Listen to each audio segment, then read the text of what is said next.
Terima kasih kami padamu. Fakultas kami bertumpu dalam ilmu, untuk keteduhanmu, untuk keramahanmu.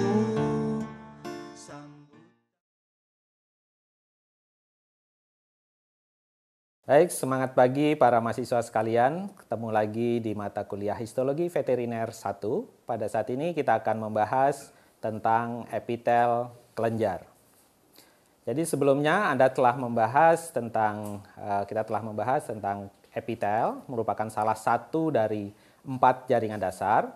Sekarang kita lihat adalah epitel kelenjar merupakan suatu kumpulan sel-sel epitel khusus yang mengalami diferensiasi, kemudian dia mempunyai kemampuan untuk membentuk dan mengeluarkan sekreta spesifik atau produk.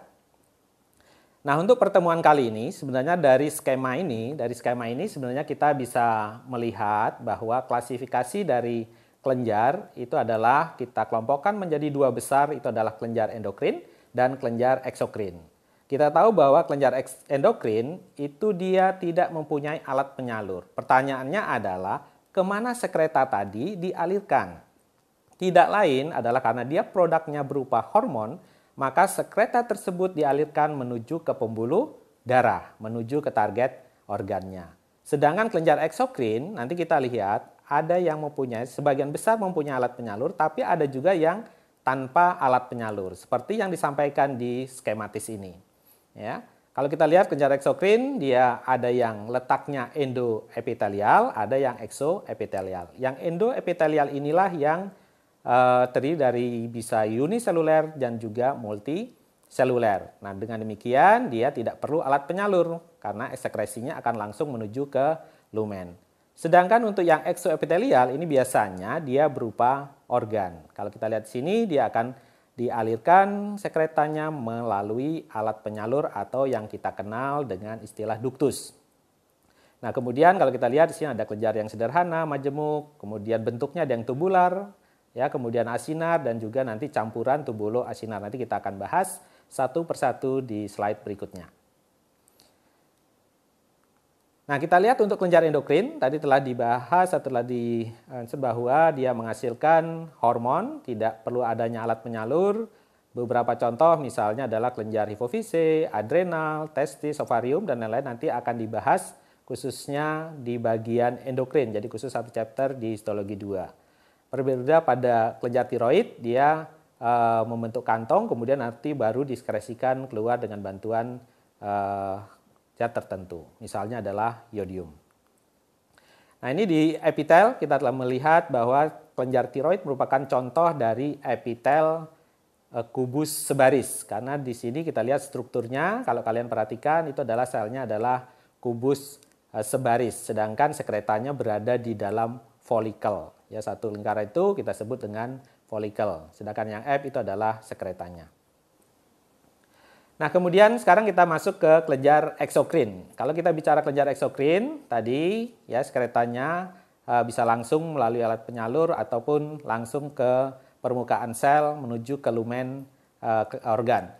Nah, prinsip pembagian kelenjar eksokrin yang pertama, kita berdasarkan letaknya terhadap epitel permukaan, tadi adalah endoepitelial, artinya dia berada di antara sel-sel epitel yang telah Anda pelajari di pertemuan sebelumnya. Contohnya di sini adalah sel goblet atau sel mangkok. Ya, jelas sekali dia menskresikan itu berupa musin. Kemudian yang kedua adalah kelenjar eksoepitelial. Kalau eksoepitelial itu sudah pasti dia bersifat multiseluler. Biasanya dia berbentuk organ. Ya, nanti terlihat pada ujung-ujung kelenjarnya. Nah, kemudian yang kedua, kita kelompokkan dia berdasarkan komposisi sekreta yang dihasilkan. Kalau kita bicara komposisi, artinya dia berarti adalah apakah dia kelenjarnya homokrin, ya, berarti sekretanya dia nanti adalah satu jenis, sama kemudian nanti dia heterokrin, ya, beberapa tipe sel kelenjar nanti sekretanya berupa campuran. Nanti kita lihat untuk yang eksoepitelial tentunya ada yang sederhana dan ada yang menjemuk. Nanti lebih jelas kita lihat di beberapa gambar di sini. Kalau kita perhatikan bentuk ujung kelenjar, ya, karena kalau kita belajar kelenjar ini bisa dianalogikan seperti buah anggur. Tangkai-tangkai dari buah tersebut itu adalah duktusnya, sedangkan buah anggurnya yang bulat tersebut itu adalah ujung kelenjarnya. Nah, bentuk-bentuk dari ujung atau ujung kelenjar ini, dia bisa berupa pipa atau buluh, dia bentuknya lurus, kemudian atau dia berbentuk asinar, dan yang ketiga adalah campuran, bisa tubulo asinar, ya, atau ada juga yang menyebut sebagai alveolar, ya, karena itu perbedaan dari segi bentuk di ujung kelenjarnya. Nah, ini gambarannya, kita lihat di sini ada yang tubular, ya, yang lurus saja, simplek, kemudian ada yang tubular, simple, melingkar, ya, koil ini misalnya di kelenjar keringat, ada yang tubular, simplek, bercabang. Kemudian kalau kita lihat gambar yang di bawah, di sebelah kiri, itu kita lihat adalah tubulo asinar yang kompleks. Kompleks di sini maksudnya adalah duktusnya dia bercabang-cabang. Kemudian juga ada yang asinar kompleks atau di dalam satu kelenjar bisa juga dia campuran tubulo asinar. Nah, kemudian kalau tipe ujung kelenjar sendiri, kita bagi dia berdasarkan bentuk sekretanya.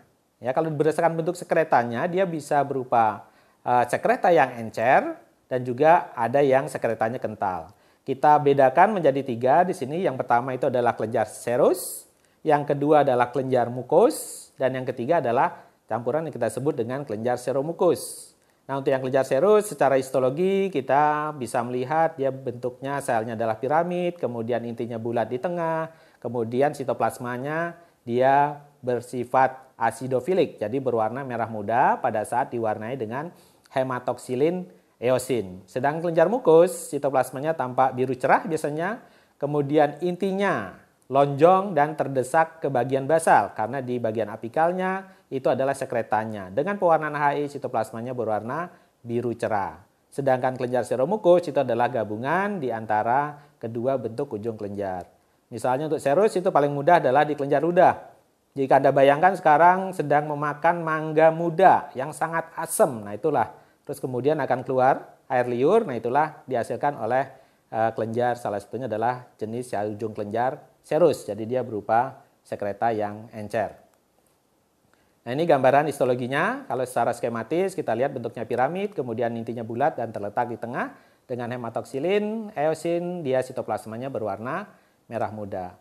Sedangkan slide ini menunjukkan bahwa perbandingan ketiga bentuk ujung kelenjar berdasarkan bentuk sekreta yang dihasilkan. Ada serus, mukus, seromukus, jelas sekali terlihat di sini dengan pewarnaan hematoksilin, eosin, berbagai bentuk selnya, yang serus tadi piramid intinya bulat di tengah dan sitoplasma berwarna merah, sedangkan mukus dia biru cerah sitoplasmanya, kemudian intinya lonjong terletak di basal. Sedangkan yang campuran seromukus itu adalah gabungan dari keduanya. Kemudian kita mengelompokkan juga berdasarkan modus sekresi. Jadi bagaimana sekreta tersebut dihasilkan dari organ atau jaringan epitel kelenjar ini. Kita bedakan yang pertama itu adalah tipe holokrin, itu adalah seluruh sel yang sudah tua, itu dia akan hancur, itulah yang akan menjadi sekretanya. Contohnya di kelenjar palit atau di kelenjar sebaceous atau kelenjar minyak. Kemudian tipe kedua itu adalah apokrin. Kalau apokrin di sini itu adalah sebagian, ya, sebagian di sitoplasmanya, komponen dari sitoplasma itu nanti akan terpotong kemudian dia menjadi sekreta. Contohnya adalah di kelenjar mamai atau kelenjar susu, ya, pada saat dia memproduksi susu. Kemudian yang ketiga adalah tipe merokrin atau ekrin. Di sini kalau kita lihat dia mensekresikan secara eksositosis, artinya bahwa sel tersebut utuh tetapi hanya droplet dari sekreta dari kelenjar tersebut yang keluar. Misalnya adalah di kelenjar keringat, kemudian kelenjar parotis dan juga kelenjar pankreas. Itu adalah tipe dari modus sekresi bagaimana pengeluaran sekretanya melalui tipe merokrin.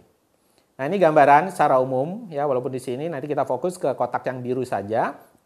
Di situ yang pertama ada merokrin, kemudian apokrin dan holokrin. Sedangkan yang endokrin gland dia tadi di awal kita sebutkan dia menuju ke pembuluh darah, sedangkan ada juga yang mempengaruhi sel di sekitarnya, itu yang kita sebut dengan parakrin. Ya, tapi kita fokus untuk yang eksokrin, kita 3 tipe berdasarkan modus sekresinya. Nah, kemudian ini juga masih gambar yang sama bagaimana skematis, ya, dari yang dibuat itu bagaimana holokrin, kemudian kalau dia hancur keluar sebagai kereta, kemudian nanti akan digantikan oleh sel-sel yang berada di bagian basal, sedangkan apokrin sebagian akan terpotong jadi sekreta, kemudian untuk yang merokrin selnya utuh, hanya sekretanya saja yang keluar secara proses eksositosis. Nah, ini kalau kita lihat gambaran secara utuh dari 3 dimensinya untuk kelenjar holokrin, ya, dia biasanya berada di folikel dekat dengan folikel rambut, kelenjar sebaceous atau kelenjar minyak. Yang sebelah kanan itu adalah dengan pewarnaan sudan 3, kita melihat sekreta di dalam kelenjar tersebut yang berwarna jingga atau orange. Nah, ini skematis saja, saya kira. Bisa lihatin adalah bagaimana ada batang rambut, kemudian ada kelenjar sebaceous, ya, karena mereka diumumkan derivat dari kulit juga. Tipe apokrin, ya, seperti dijelaskan di awal, di sini dia ditemukan pada kelenjar mamai. Nah, itu yang dipotong, kita lihat bagian apikalnya, sel yang aktif, kemudian nanti yang gambar di sebelah kanan itu adalah gambar yang sudah mensekresikan sekretanya ke dalam lumen, yang kita sebut dengan alveol di kelenjar mamai. Nah, ini gambaran-gambaran saja, ya, bagaimana prosesnya terbentuk sehingga sekreta itu dikeluarkan pada apokrin, kemudian bagaimana pada merokrin, begitu dia masuk ke sel, bahan-bahan yang diproduksi kemudian nanti akan dikeluarkan secara eksositosis. Jadi selnya tetap utuh, berbeda dengan kedua modus sekresi yang disebutkan sebelumnya. Kemudian kita masuk ke duktus kelenjar. Kalau kita bicara duktus kelenjar, kita bicara tentang struktur histologinya. Dari struktur histologi kita membedakan, di sini duktus ada 3. Yang pertama itu adalah duktus intercalatus, ini adalah saluran yang sangat pendek, jadi sering tidak ditemukan juga, ya, saluran penghubung yang bercabang menghubungkan ujung kelenjar langsung dengan duktus yang lebih besar. Ya, duktus ini kalau secara histologi dia bentuknya epitelnya adalah satu lapis, berbentuk pipis sampai kubus dan bersifat basofilik, artinya sitoplasmanya berwarna biru jika diwarnai dengan hematoksilin, eosin. Kemudian yang kedua adalah duktus striatus, ini yang paling banyak duktus yang ditemukan pada kelenjar, itu adalah saluran penghubung yang bercabang juga, bentuk epitelnya atau bentuk selnya adalah silindris. Dia bersifat asidofilik, artinya sitoplasmanya dia berwarna merah muda pada pewarnaan hematoksilin, eosin. Yang ketiga adalah duktus excretorius atau duktus pengeluaran. Ya, ini adalah duktus yang lebih besar, dan ini biasanya langsung menuju ke pengeluaran, atau yang kalau misalnya dia seperti contoh kelenjar parotis misalnya atau kelenjar smolis, dia akan menuju ke rongga mulut, sehingga epitelnya pun dia dari kubus selapis sampai silindris sebaris sampai nanti epitel banyak lapis, terutama adalah epitel pipih banyak lapis karena dia sudah berhubungan dengan dunia luar. Kemudian ini mengulang saya kira salah satu epitel bentuk khusus, ya, ini adalah sel mioepitel karena pada mioepitel ini adalah epitel yang mempunyai kemampuan untuk berkontraksi. Ini sangat berperan penting dalam proses pengeluaran sekreta tadi. Contohnya adalah di kelenjar mamai tadi. Itu adalah ada mioepitel di bagian luarnya, di antara basal dengan kelenjarnya. Di situ pada saat dia kontraksi dia akan membantu pengeluaran dari sekretanya, terutama adalah dari lumen alveol. Contohnya adalah di kelenjar mamai. Juga ditemukan pada kelenjar ludah. Nah, ini kita lihat ya bungkus, kalau kita bayangkan dia seperti jaring di bola basket, begitu kita tarik jaringnya sehingga dia akan berkontraksi kalau kita anggap misalnya bola basket tersebut adalah alveolnya. Nah, ini kalau kita lihat, ini adalah contoh-contoh saja, kalau kita lihat macam-macam kelenjar sederhana, kemudian di mana atau contoh dari kelenjarnya, misalnya di usus besar, kemudian kelenjar keringat, misalnya kalau kita lihat di sini misalnya kelenjar palit atau sebaceous, dia merupakan kelenjar asinar yang sederhana.